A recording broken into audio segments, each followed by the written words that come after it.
got to talk about RFK Jr. today because it is officially official. Yes, the Health and Human Services Secretary has been confirmed. RFK Jr., baby. And I'm definitely excited. I'm excited for the shakeup. I'm excited to, really get down to the nitty gritty of all of this stuff that he's been talking about, getting, some clarification on a lot of this stuff. It's quite interesting that in the United States of America, we eat and consume things that are banned in other countries because they've been found to be unsafe for human consumption. So why in the world is it still in our food? I mean, they literally just banned, what was it, Red Dye 40 or something? I believe it was Red Dye something, if I remember correctly. Correct me if I'm wrong, all right? Correct me if I'm wrong. They literally just banned some type of dye because it's cancerous. And you mean to tell me they just figured this out? They just figured this out magically right after Trump won. They figured this whole situation out. Like, really? Nah, I think not. I think that was, we're gonna take a little bit of the steam away from Trump winning the presidency and RFK Jr. possibly being confirmed. That's what I think that was all about. But now that he is confirmed, I expect a lot of shakeup. I expect a lot of things to be taken out of our food. And I've actually made a couple different YouTube shorts on this. You look at, I believe it was like Trick cereal in Canada versus Trick cereal here. Completely different. In Canada, it's a lot more dull, right? It's not as brightly colored due to not putting so much dye in the food and dyes being banned and things. And then here it's like brightly colored, bright red, bright blue, all these bright colors. And it's just like, why do we eat it and it's banned over there? That doesn't make any sense. And if you look at like a ketchup bottle, right? I think that short actually went pretty viral, had millions of views on it that I dropped a couple years ago, actually. I think that was a year and a half ago, maybe 2 years ago.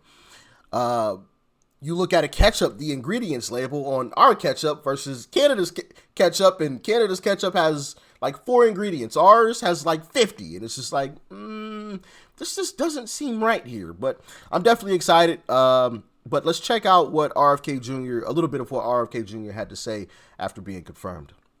Let's dive in. 20 years, I've gotten up every morning on my knees and prayed that God would put me in a position where I can end the childhood chronic disease epidemic in this country. On August 23rd of last year, God sent me President Trump. And he gave me...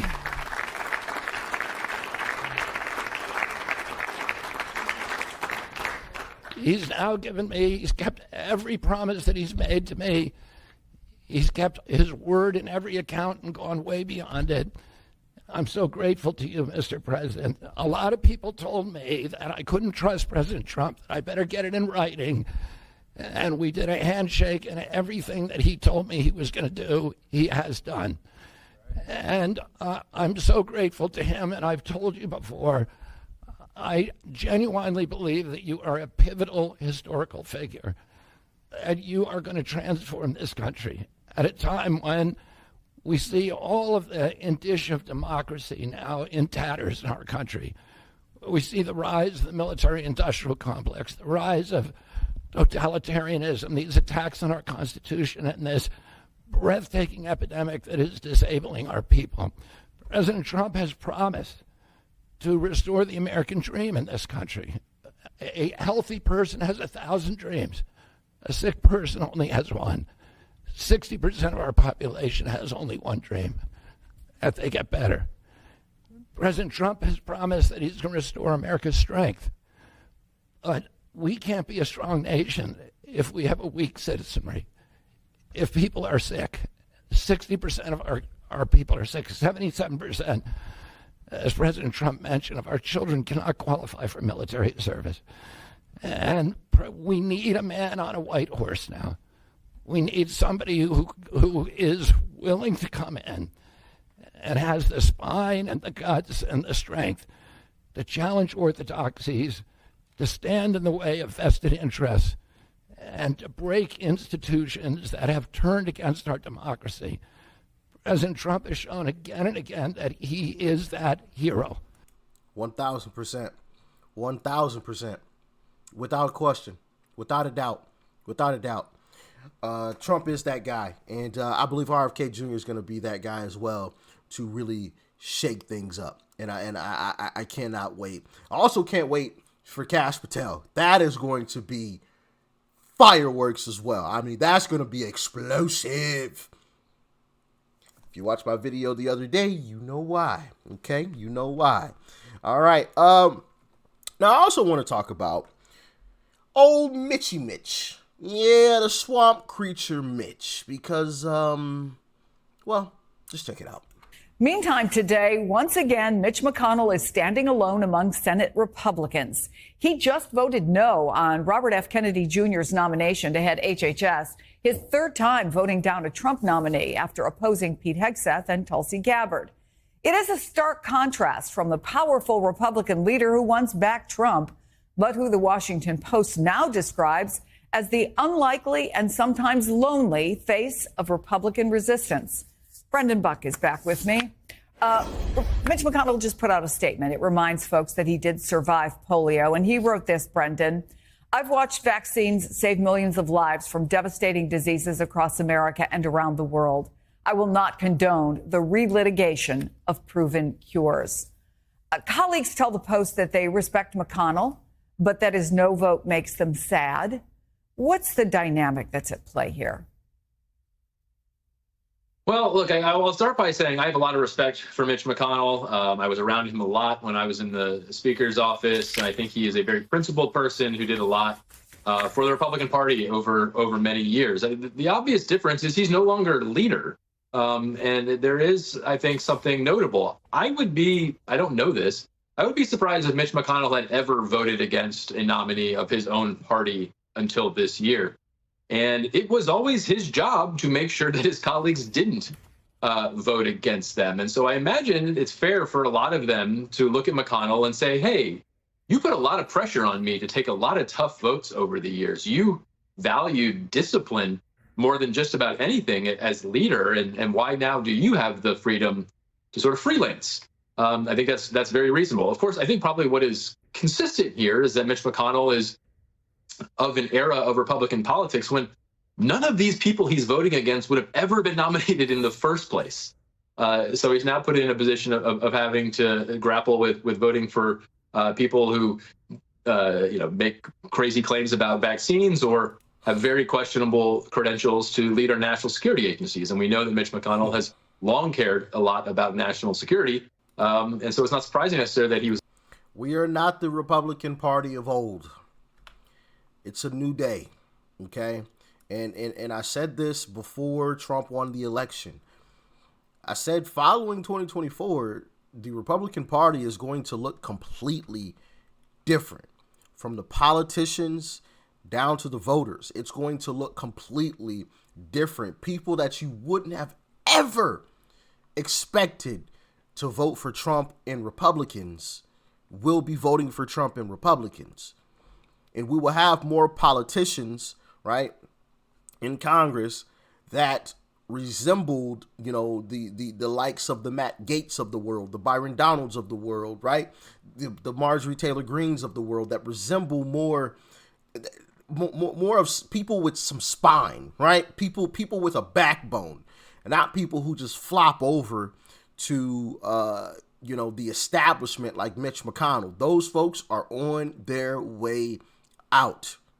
And we sent a strong message with Liz Cheney. That was major. What we did to Liz Cheney was major. Trust and believe, they have not forgotten about that. They know that.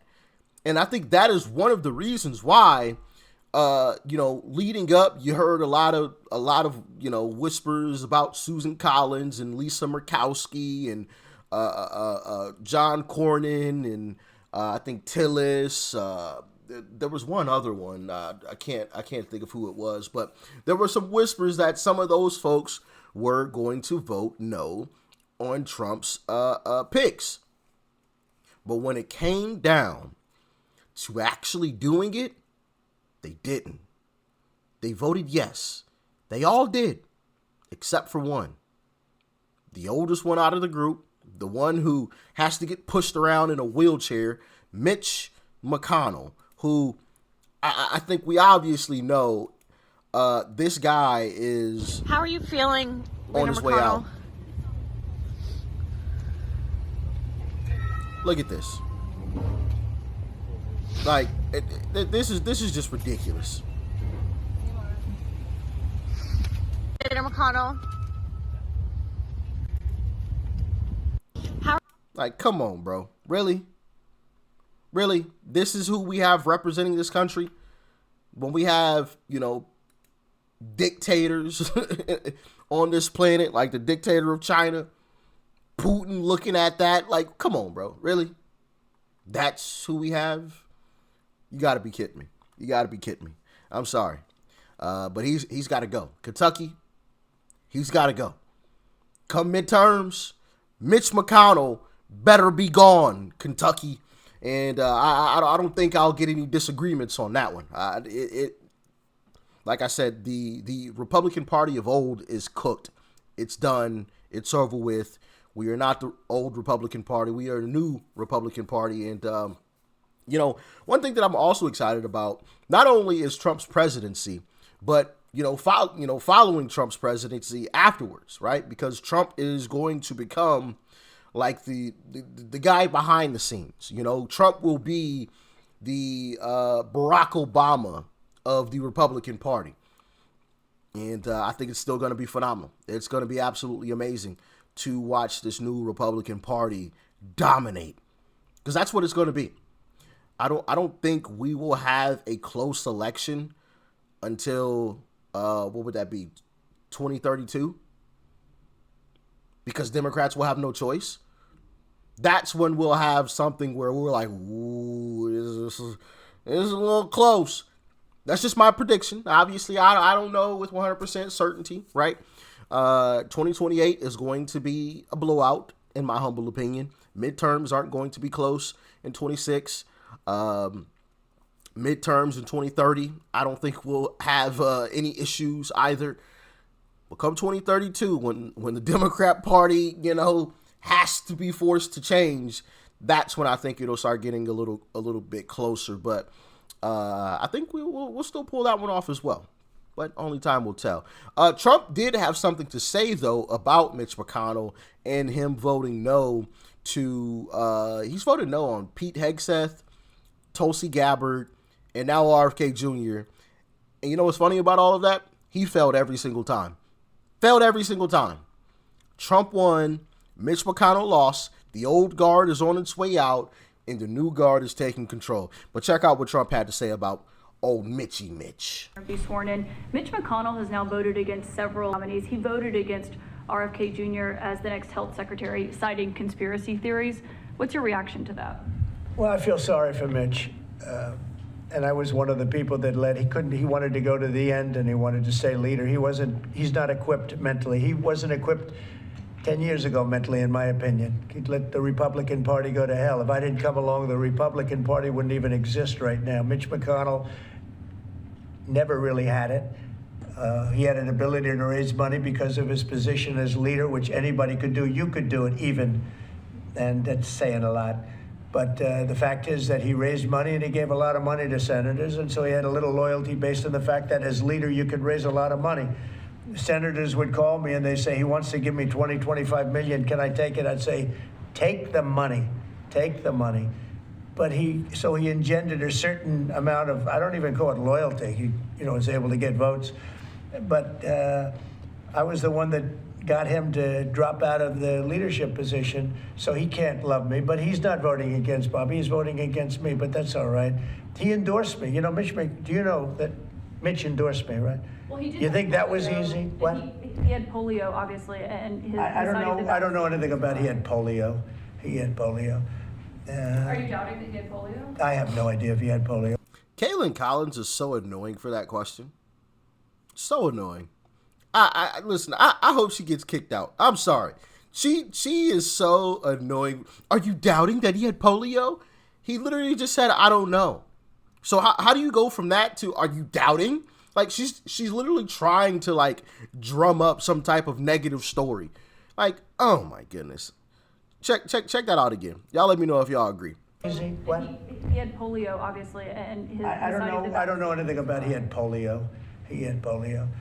Are you doubting that he had polio? I have no idea if he had polio. All I can tell you about him is that he shouldn't have been leader. He knows that. He voted against Bobby. He votes against almost everything now. He's a very bitter guy, and we have a very strong party. And he's almost not even really a very powerful member. I'd say he's not he's lost his power, and it's affected his vote. And it's one of those things. But in the meantime, Bobby did great, got more votes than anybody thought, and I think he's going to do phenomenally, just phenomenally in that position. And everybody else likewise did well. Not only well, they got more votes than anybody thought. Tulsi, look at how she did. She did great.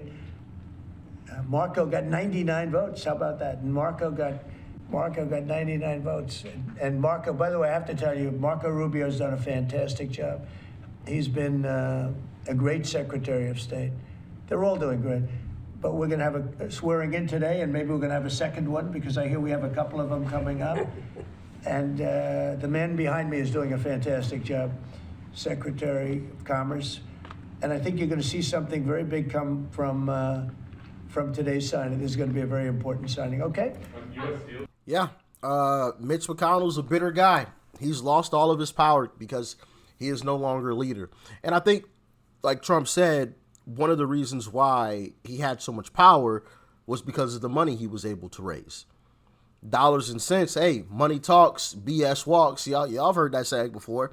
And it's true, right? In our nation's capital, money talks and BS walks. When Mitch McConnell showed up and he had that cash, he had that bag with him, people, hey, I vote with you, Mitch. Let me get that 20 mil. I need that. I need that. My election is coming up. I'm gonna need some funds. It just is what it is. But now that he doesn't, and everybody sees he's on his way out, nobody cares, right? Nobody cares, and he's just a bitter old guy. And hopefully he decides just to walk away. Actually, you know what? Nah, I don't want him to walk away. I don't. I want him to run for re-election in 2026 and absolutely get obliterated the same way that Liz Cheney did. Yeah, I take that back. I don't want him to just walk away. Run for re-election, Mitch. I hope you do. I'm cheering you on, Mitch. Run for re-election. And get embarrassed like Liz Cheney did. That's what I want to see. Because I want us to send another clear message to the establishment, right? We ain't playing around. Even though I think they all understand that already.